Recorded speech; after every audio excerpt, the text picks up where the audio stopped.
This episode was almost an all-female cast. It was 3 females and Julian. We welcomed Suzanne Raja and Melissa Leithwood for an embodied, sensual, emotive. It was feeling feminine to me. I don't know about you, Julian, but we did some breath work. We dove into very revealing stories about their journeys in business, in leadership, and in human potential. And I wonder for you how that was to be in this panel with some very strong women who have their opinions. How was that for you? How did you enjoy it? I really enjoyed it. It definitely is challenging in a different way, but it just reminds me in this particular group, I felt like my biggest contribution was to listen and maybe ask one or two provoking questions, but mainly to listen. And I really enjoyed it. Yeah, I just rewatched this episode actually. And it was very emotive. It was juicy. It was feminine. It was full of like, you could feel what people were saying. You didn't just understand it. And I so appreciate that. And my favorite part was the breathwork part. Suzanne guides us through a very short, very simple breath exercise, but it gets you to feel the present moment of now, and very much so. And I highly recommend tune into this one, catch the breathwork, and do it for a few days. You'll thank me later. And for anybody who is not so sure what it feels like to be in a space with the sacred feminine, Melissa and Suzanne, they offer very different subtle flavors of what that can feel and look like. So I invite you to join us, join me and Julian on this episode.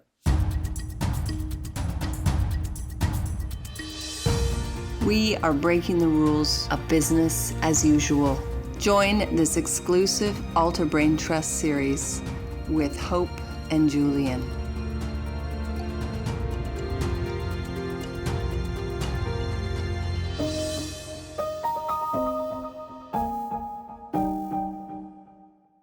I wanted to ask you both a question around the sacred feminine.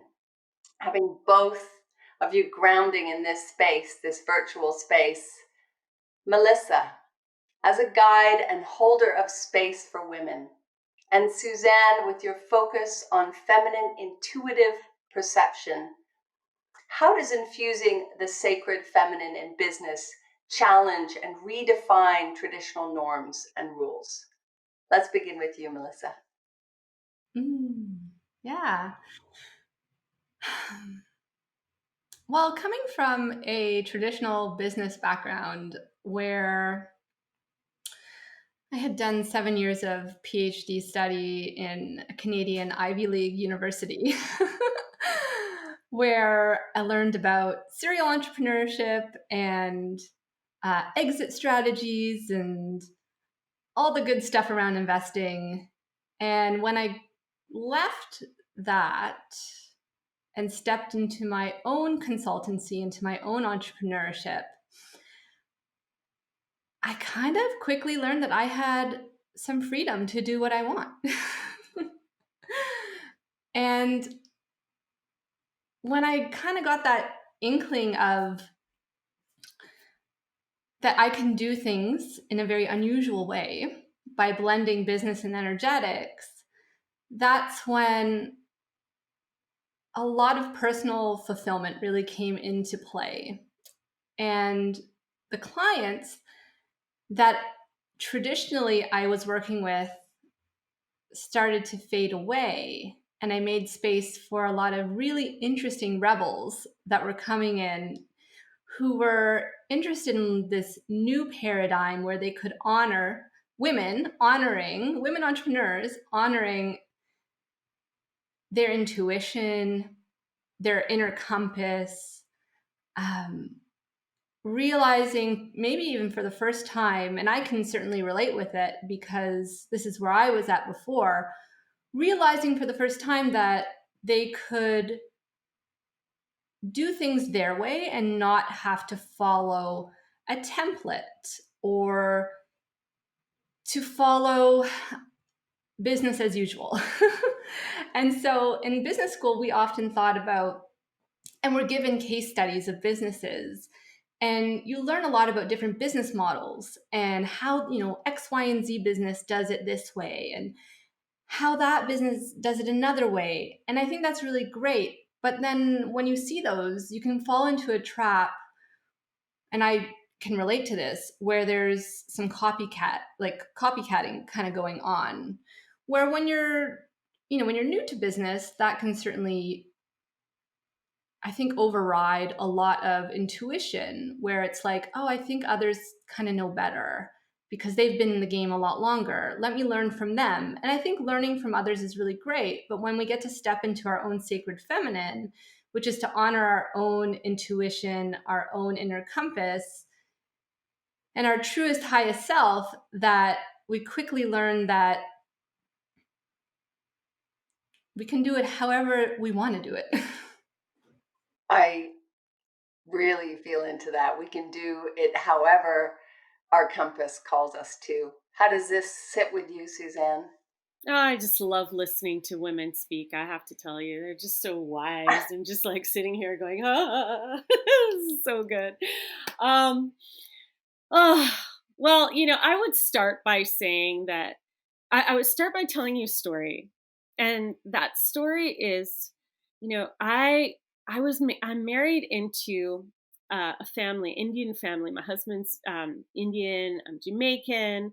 And even though we're kind of similar, we're very different in a big way. And when we got married, it was like my Greek wedding, completely different creatures. And in fact, I was sort of the infiltrator in their relationship. So I was the one that was like coming in. I'm the different one, coming in, entering this world. And there was a lot of pushback from me. It was just like, who is she? What is she going to do? What's she going to destroy? And it's similar in business, our feminine, the sacred feminine. Let me just back up before I finish the story. The sacred feminine, what I understand that to be for me, is Shakti. And what does Shakti mean? Shakti is the entire gamut expression of the feminine. It's just wild. It's like the weather. The weather itself is Shakti. You never know what's going to happen. But like the beautiful Hawaii that I enjoy, it's a new land. And the volcano will come and it will, it's just like, why did that happen? It's creating new space. It's creating new beauty.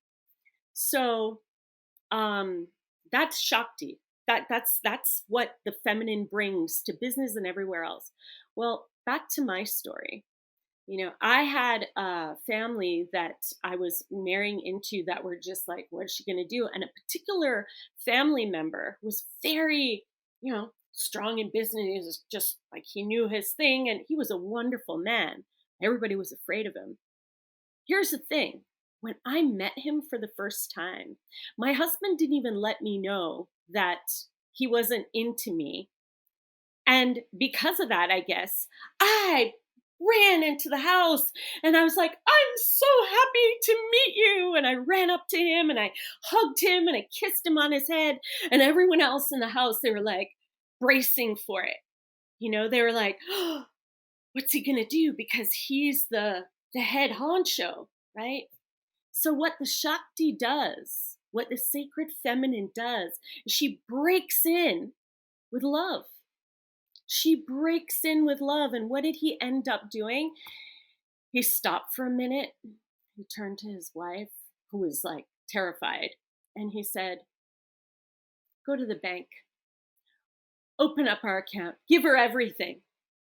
And literally, he fell in love with me in that moment. And just there was a crack, and that's what we do. We infuse our beauty, our radiance, our love that shows up as light into spaces. And so I don't think we should ever hold back that light. We just go up and hug it and kiss it in the head.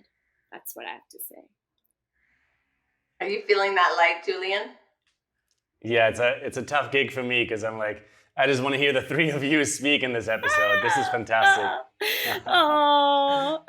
And Suzanne, I have a follow-up question there. You just described the head honcho kind of phenomena, right? So yeah. how does that show up in business, and how can we break those rules, especially for women to step forward, not just in a dreamy, hoping to be sacred feminine, but like fully owning those feminine gifts, fully understanding, like you did in this moment, the love itself is the radiance that'll take over. How can we break the kind of head honcho structure that is still really present in most businesses?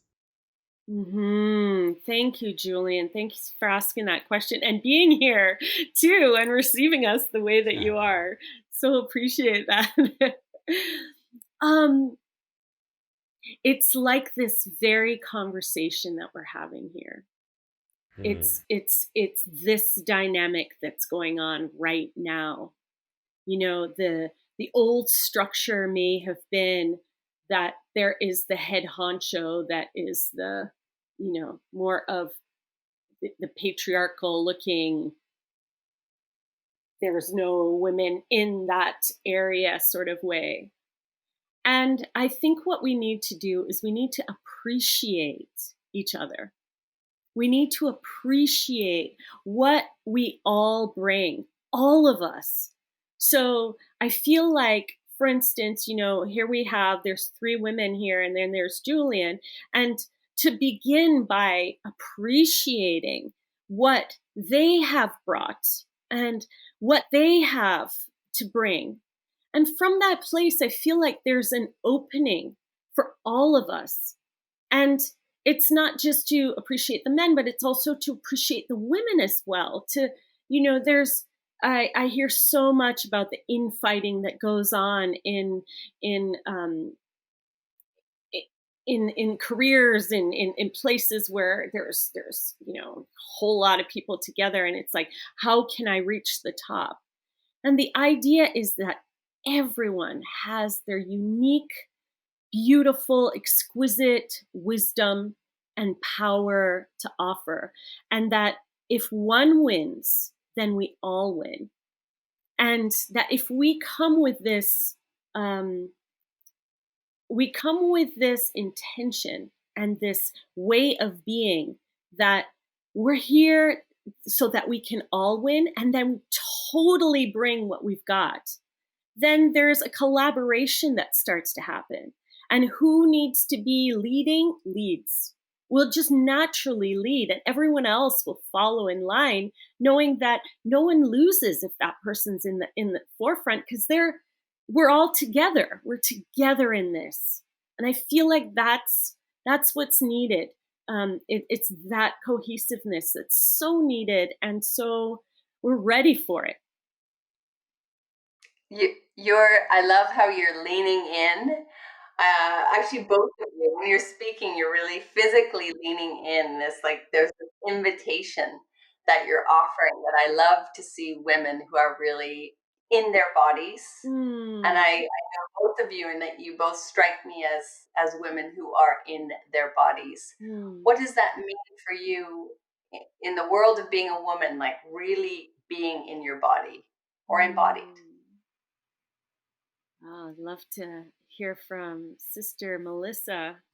I just took up a whole you, lot of Suzanne. space. I love the space you take up. You too. Thank you. And because I know that you're in human design, you're a manifester. Ooh, initiating that taking up of space gives this unconscious permission for me and other women to therefore do so as well. So thank you for initiating that.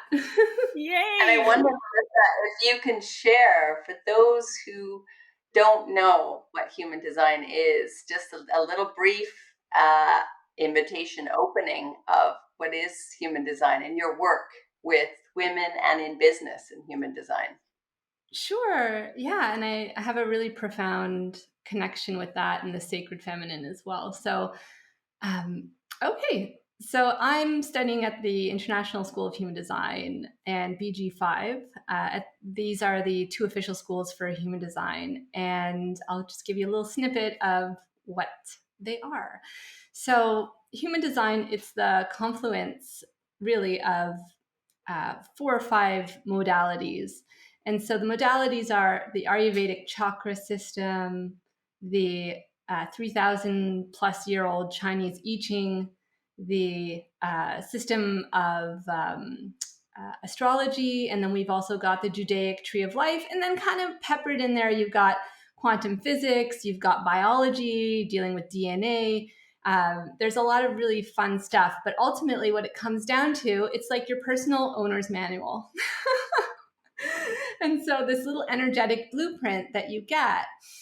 And when I first received mine, it was like this supreme validation of who I was at my core essence. And I remember that I was listening. I'm a what's considered a 6/3 projector, emotional projector. And so for me, when I first learned that, it was just this moment of complete validation that I was operating as another type, which is known as a generator type, really trying to keep up with the world and everybody, when truly the way my energy was meant to work was more in guiding rather than in doing.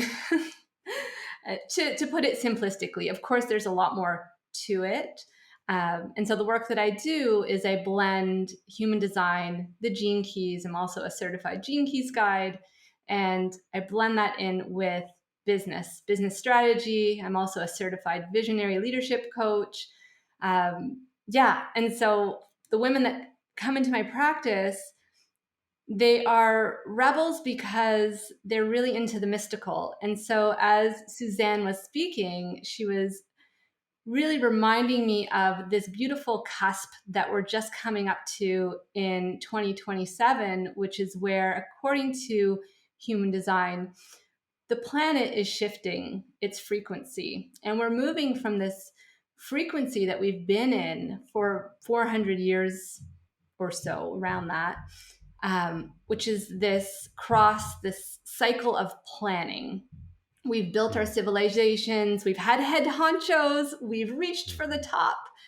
And now we're coming into a very individual frequency where we're honoring the individual, the uniqueness. We're coming into a lot of independence and the honoring of the independence and honoring of differentiation, the uniqueness, the unique being. So there's a lot coming in around decentralization. So, and I've had people come and say, is that why all this is going on? Are things crumbling? And sure, sure, right? There's always a mutation. And so when we can mutate, then when we can change, it can become a lot easier in the sense. Change is never particularly easy, but when you know your blueprint, you can mutate in ways that feel really good inside. Yeah. We have an interesting blend of, I know that two of you are of the projector style of energy, and Suzanne and I are generators. Ooh, twinsies. Twinsies. I'm so curious to hear for both of you how you are using certain tools to help women come back to themselves in this world, or for them, breaking the rules. Maybe they've been shackled, or they felt they've been under control that didn't feel like themselves. What tools are you finding working really well to help them break the rules if they don't have the courage or the embodiment to do it themselves intuitively? Yeah, thank you for that question. So there's so many tools that are so many, there's just a plethora of them. And it always depends on who I'm in front of, I have to show you one of my tools that I began with here today. As this beautiful Candle? Yeah, as we were beginning to talk, I lit the candle, and I often do that because it's a reminder. It's a reminder to come back to the sacredness of life. We take things for granted that we are going to have the next breath, and just a simple lighting of a candle, and you can go from simple to complex, but a simple lighting of a candle, and to see the flame flicker, and to just know that this is life itself. It just sort of grounds, it's one thing that you can do. And another thing that you can do that I absolutely love, this is something that we can all do together. This is something we can all do together right now, if everyone will do it with me. Are we going to do it together right now? Let's do it together right now. Well, I'll show you what it is first, and then I'll have all of you do it.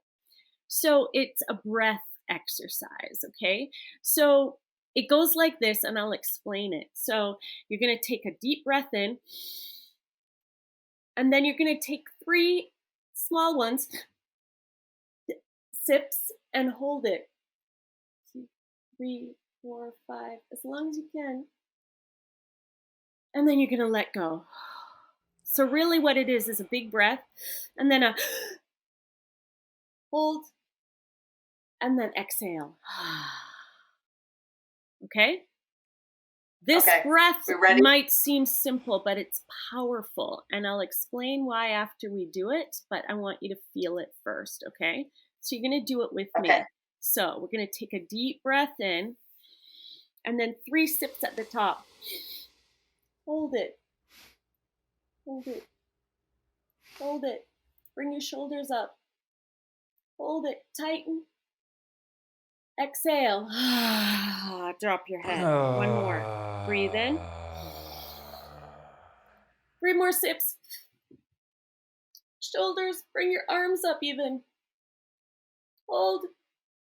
Hold. Hold. Exhale. One more for good measure. 3 of them. Okay? Here we go. Again. 3 more sips. Lift up. Hold. Exhale. Slowly down. Relax everything. Let go of everything.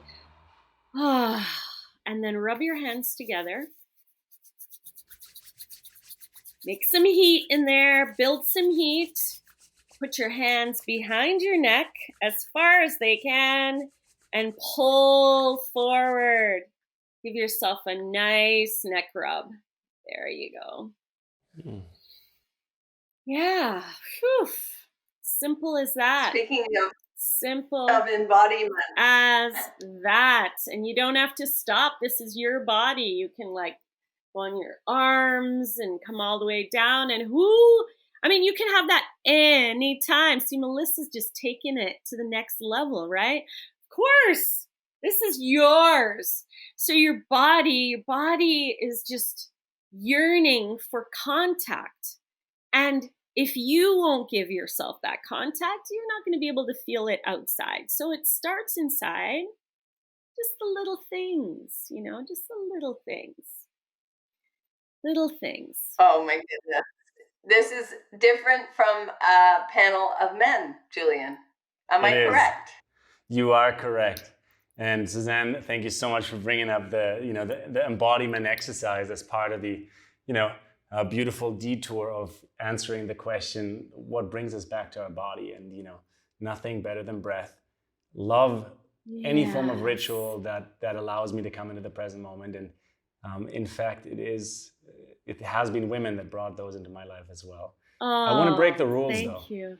I want to break the rules right here, right now. And I want to tap into another level of embodiment and knowledge through the body. And so I believe women are in an advantage compared to men. For one, every month of the year, women have a cycle that connects them back to nature. And then 2, women have a uterus, which is literally a portal into the universe to birth life onto the planet. Which means inside of a woman's body, there's a literal portal that connects to the source of all knowing that allows life to come into this world. And for some reasons, men don't have either of those 2. I'm going to be curious where the 3 of you take it. Hope this is just as much back to you. But I think just by addressing it and talking about it, we're kind of breaking the rules a little bit. So, maybe you want to answer it, maybe you want to pick me apart, but wherever you're going to take it, I'm excited. So I just want to clarify. So we have certain. Can you ask what exactly is the question? Just not clear. I can ask a question. I'm going to even go. Yeah. You go ahead. No, I don't mean to interrupt you, but Julian and I were talking, and I think the kernel of this is coming from our conversation before. And we were talking about the inherent connection women have with cycles, either within themselves, cycles in nature, rhythms. And it's something that I know that Julian and I have talked about in our harmony together as masculine and feminine, and our collaboration is I'm bringing in new rhythms and cycles into his breaking the rules, his world. And I wonder for both of you, I know you work with men and women, how do you see the rhythms and cycles show up in your life when it comes to business or maybe in your relationships? I feel the rhythms and the cycles. I feel them. I am in tune with them. And as much as I'm in tune with my body, I'm in tune with the cycles. In as much as I am in care and presence and love with my body, I am in tune, in care, in presence with what's going on outside. I can feel that. And, men and women have gifts.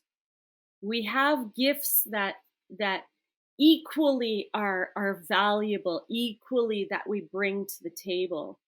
And, it's really even not a man-woman thing.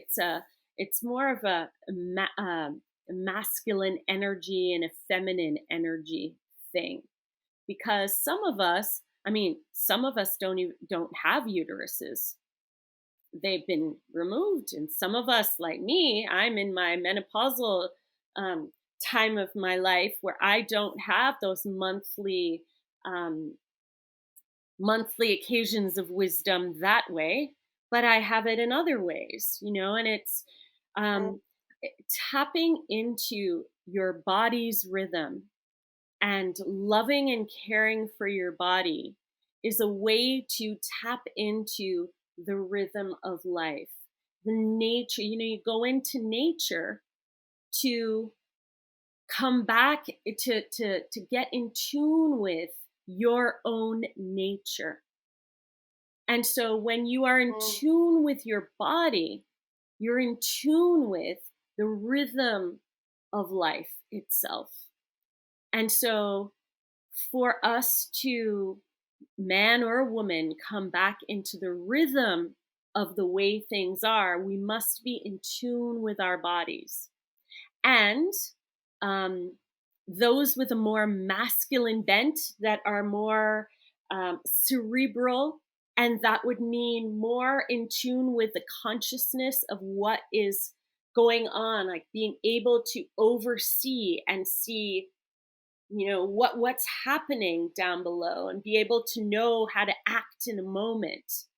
They must take time alone and be solitary and away from any kind of distraction so that they can build that sensory acuity. So any one of us that wants to sharpen our masculine awareness, we must take time away from any distraction and sharpen that. And if we have the benefit of being in a space where there are masculine beings and feminine beings in one space, then let's utilize the gifting of what we all have. Let's utilize what we're naturally good at and bring that forward. How's that, Julian? Does that answer it? Oh, yes. Are you good Julian? with that? You want to break another rule? Yeah, I mean, this was one good answer. I'd love to hear where Melissa. Oh takes yes, it. of course. When I ask these questions, it is definitely to provoke a little, to see what comes out. So we all get to learn together, right? Which is what you just said, is how can we, no matter if you're a man or a woman watching this, no matter if you are more masculine or feminine in your polarity, what comes through you, how can we learn? How can we continue to understand this appreciation, this beauty in each other for the ways of difference, the ways of diversity that we all bring into each context. So Melissa, passing the co-creation of a question between me and Hope over to you. What's alive in you right now? What wants to be shared about it? Yeah, I love it. I love this question so much because that's the beauty of human design. That's the beauty of being in form on this planet. It's like we have seasonal cycles, right? That everybody can experience no matter, where you are. There are different seasonal cycles. We're going through in Canada, in Toronto, where I am, winter. So if you follow TCM, right, traditional Chinese medicine, a lot of our energy starts to go inwards. In our essence, our Jing comes on inwards and to preserve, right? So there's this big cocooning effect where we get to honor that. And of course, then there are other cycles that we can go into, the spring and the summer, and depending where you are globally, you may not have a spring or an autumn. It may just be rainy season or wet season, or a dry season and sort of an in-between season. And so it's up to each one of us to have that awareness, to tap within and to be like, okay, what am I feeling right now? I know right now in Canada, where I am in Toronto, I feel a deep pull inwards. And so what that does with my business is, and my community and my clients know this, that come the end of autumn, things slow down for me. And so I end up doing a lot less. And I don't do mentorship between December and February. And that's a time for me to really honor that cycle. And there are even traditional business books, like I'm thinking of one by, I think his name is Ben Hardy, and he talks about 10x is better than 2x. And this idea that every CEO should have cycles built into their business. You want to have cycles that honor certain periods in your life and also in your year where you're seeding new ideas, where you're taking time to scan your environment, right? So it's interesting to see how these concepts of seasonality can be brought, really beautifully into more of the energetic space or even into the more traditional space. And when it comes down to human design, what I think is really cool is that we each have our own cycles to honor. So from an astrological cycle, we have our Saturn return. Then we have our Uranus opposition, which can be either a time of midlife crisis or midlife transformation, depending on if you're leaning into the lessons that are there for you, or it can be a time of quite a lot of struggle if you're not. And so there's another cycle after that, which is our Chiron return, which Suzanne mentioned. It's very much aligned with menopausal times, right? And so, but it's equal for men, women. These are the cycles that we go through as human beings. Human beings. We get to, transition through these cycles. And further, if you want to go a little bit deeper, which is why I asked for if you would love to share your charts with me, I'll just take a little nugget from Julian's chart because it's right here in front of me. So within Julian's chart, he has a variety of masculine and feminine, yin and yang. So within human design, each gate has a gua. It has a line, and that line, when it's broken, is considered to be more yin, more receptive, more feminine. Let's just be a little bit reductionist in that sense. There's some more nuance to it, but for our conversation, I think this will be really helpful. And then you've got the lines in the gua.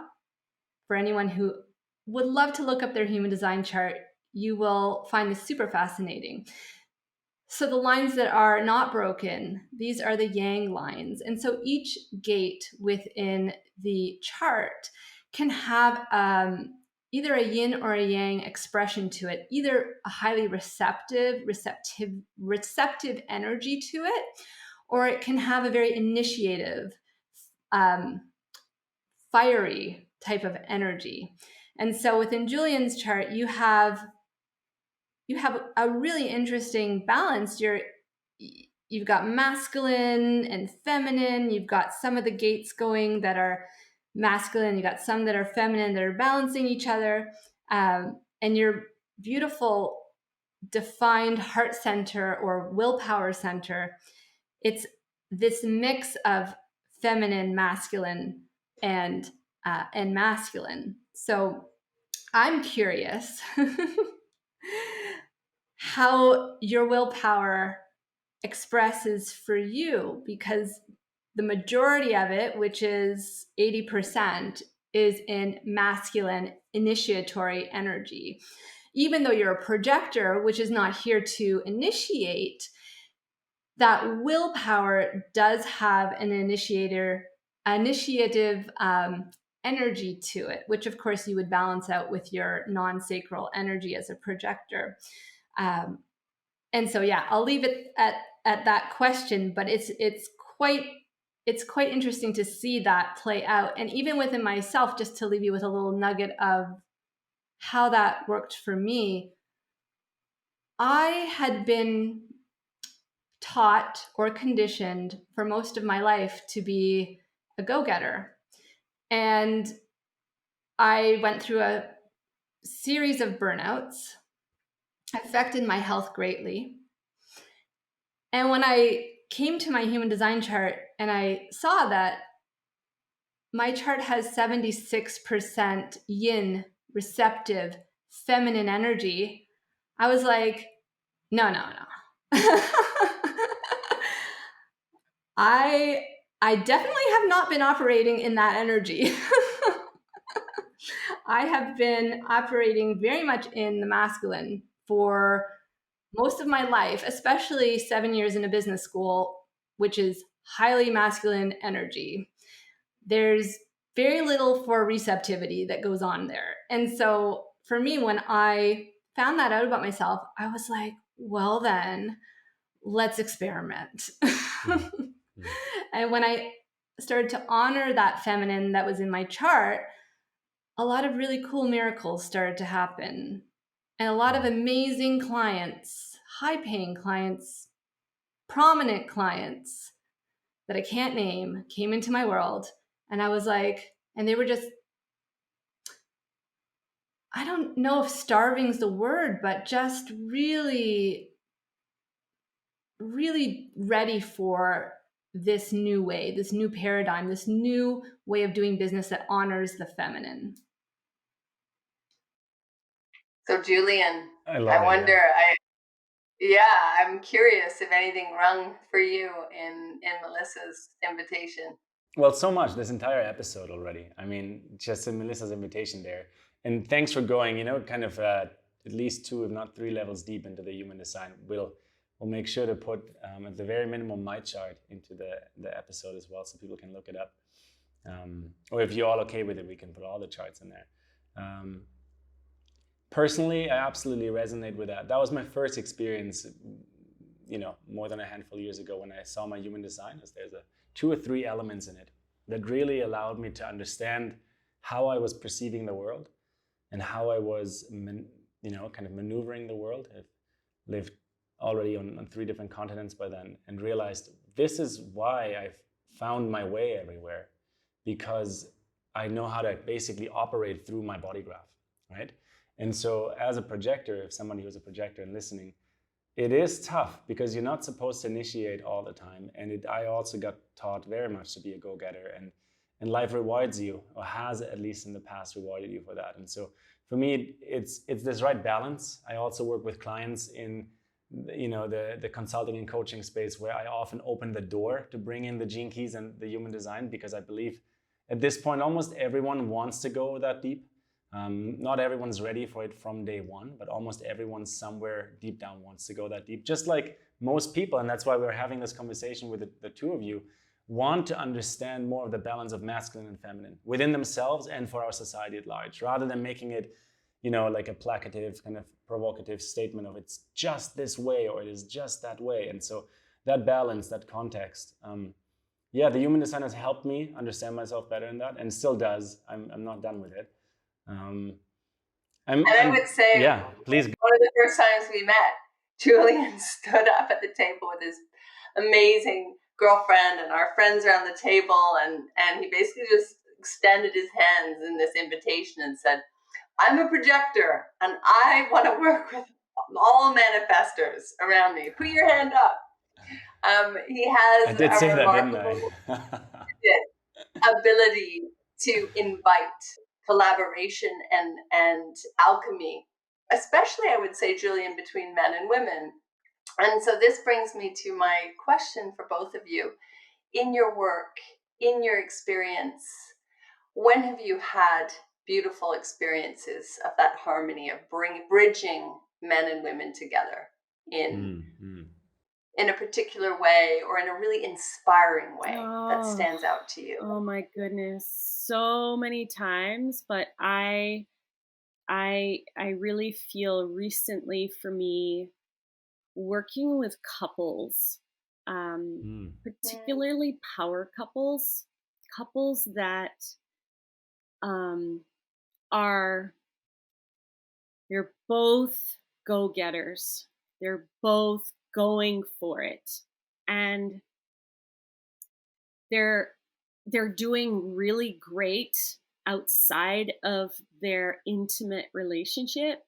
Everything else in their world is working great. Everyone's giving them accolades. Everyone's saying, oh, this is amazing. And then they continue to do great in business, and then people love them. Everyone's coming around. They seem like the greatest power couple. But then back on the ranch, it's not that. And for me, it's just so deeply moving, first of all, to be trusted, to help to guide them. I say that what I do is I midwife really healthy, sexy, powerful relationships, because I don't make it work in any way. I am midwifing what is already there. And a good midwife helps to guide, the birthing, what's coming forth, because what's coming forth is always divine. It's always just right. And when I work with my couples, I let them know that if there's something that's up in your relationship, doesn't matter what it is, bring it on, because it's perfect. Because the thing is, your partner is the very mirror for your next perfect level of evolution.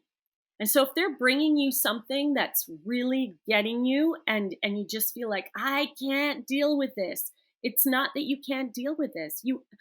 Aside from, we're not speaking about abuse, any type of thing like that, but we're speaking about, the general things that happen in relationships, and jealousies, frustration sexually, in love, and in the bedroom, all these different things. Anything your partner does this or that, it's like, perfect. Give me the worst thing that comes. Just bring that to me. And my couples love it, because when they come to me, they know they can bring the crap And we are going to plant something that's going to be extremely powerful. We're going to use that as compost, and we're going to grow something magnificent. And they know it. They know it. And especially when it stinks, it's like perfect, great, awesome. And just to be able to show each one of them the gift that each one brings, that there's no one that's higher or lower than the other. Equally, the reason to be even in relationship is for growth and transformation and to be the highest version of yourself. You can do it on your own. You can do that really well. But if you're going to be in partnership, that's going to accelerate your evolution if you choose to see it that way. And if you choose to see it that way, those are the couples that I love to work with. And those are the couples that make the most headway and have the most fun. And, I say that he has the most dedication for her and she has the most devotion for him. It's beautiful. So, yeah. I can see it in your eyes. I just feel so honored and so privileged and hear it to in your voice. do that. There's some real passion. I love it. Oh, thank you. Yeah. I think the word that's coming up for me in imagining you with these power couples is your eyes are twinkling and you're talking with reverence for the work that you're doing is permission. Offering a space that's brave and safe so that people feel the permission to speak their truth. And I am going to guess that for both of you, Suzanne and Melissa, you do provide spaces where people feel their own permission. I wonder what that brings up for both of you, the word permission and how you see that unfolding in your work. Well, I'll say, are you going to go, Melissa? Are you going to say something? No, please. Okay. So, permission. That's an edgy word in my world, permission, because it's almost like needing someone to give me something or say or be a certain way so that I can come out and I can actually show up. And I'm not sure if I give permission. I feel like what I am is an invitation more so for them to, such an invitation. I light a candle every time they come. I light a candle because, a birthday candle, you light a birthday candle and set an intention. And at the end of the, when you finish singing the happy birthday and you know that this intention is about to go, you blow out the candle and you set that intention forth. And for me, I set the intention and I have the invitation that's such that they feel like they're held. And my intention is always to be in the embrace and to be so inviting that their breath is coming on board. Their hearts are opening up. They're letting their guard down because I've created a space where they feel comfortable to come out and play, comfortable to be themselves. It's the opposite of permission. I mean, for me, permission feels, and I'd love to hear from you, Melissa, and you, Julian, is permission feels like something that we're holding on to that we didn't even realize that we were waiting for. And it's not necessarily you're providing permission, but the person's hanging on to this permission that they didn't even realize they're waiting for, that they actually just need to release in themselves. It is. It's like almost a net within that. I bet the spaces you create, it diffuses. I love that. I love the way you said that. It's their own permission that they're wanting, their own permission. And And in that context, I feel that I create a space, an inviting space for them to give themselves the permission to come forward. I think that's what you're looking for. Yeah. Give them the hope, Hope. I'll give them the hope. What about you, Melissa? Yeah, actually, this weaves through the prior question with this one as well. So I recently had a couple who run a business together, and I did their charts from a business perspective, but then looked at it again through the lens of their personal life, because both are greatly intertwined. And what I found so interesting was, for the husband,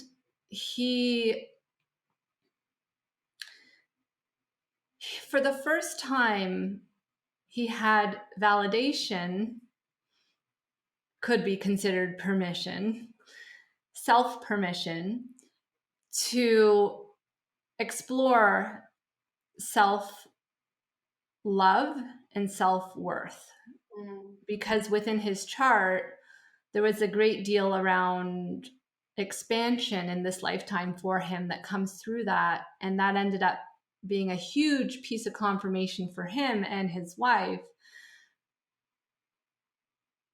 around what it was that he was needing and has needed since being a child, but has never been given permission for by others nor by himself. And I think that's because it was related to a very core wound. And so what that created for the two of them was really beautiful, because she became aware of the support that he needed in his exploration of what that could look like for him. And that also created space for her to be honest about what her needs were, because in her world, she wasn't receiving the type of love that she felt she really desired.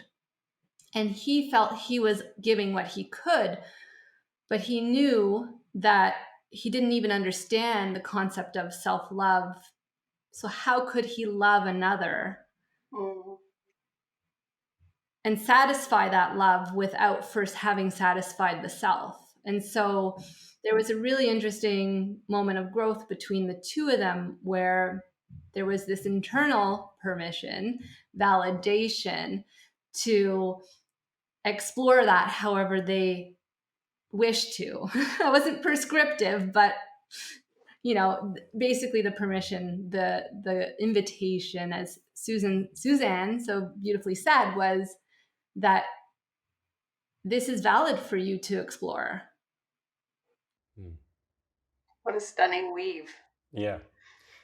I'll weave one more into it, because I think both of your answers are they're really applicable, and all three of yours actually. Hope you also shared your version of it. I would add to it that it is sometimes just right to ask for forgiveness and not for permission. And it's all about that alignment to one's own mission, right? So if we take the word permission and split it apart, there's the word per, and then there's the word mission. And so if we're looking at the outside world to give us to grant us, to allow us, to give us permission for the mission we're on, to be ourselves, to bring our heart, to bring our love, to bring our power to this world, I think it's going to be very, very difficult to get humanity liberated and free. And this is also a big part of why, from my end, I wanted to call this series Breaking the Rules, because I think it's time to break the rules. It's, again, like Suzanne said earlier, on a different topic. We're not talking about abuse. We're not talking about pain. We're not talking about, any form of actual harming others. Of course, that is a different conversation. But when someone is on a mission of self-realization, I think that mission needs to be, fully lived and fully brought to the planet, to be birthed into our collective space. And so that can be a business mission, that can be a love mission, it can be a variety of things. But I would ask for forgiveness and not ask for permission, and give oneself that permission. Ooh. Well, we're all on a mission, and it has been a mission to spend time and be in our bodies together. Do a little diving through our human design and our gene keys. Thank you, Melissa. Thank you for lighting our candles and breathing with us, Suzanne, and bringing us back to our compass and our intuitive selves. Julian and I are thrilled to be on this mission of breaking the rules with you both. And thank you so much, everybody, for joining us today. It has been a pleasure. 1, 2, 3.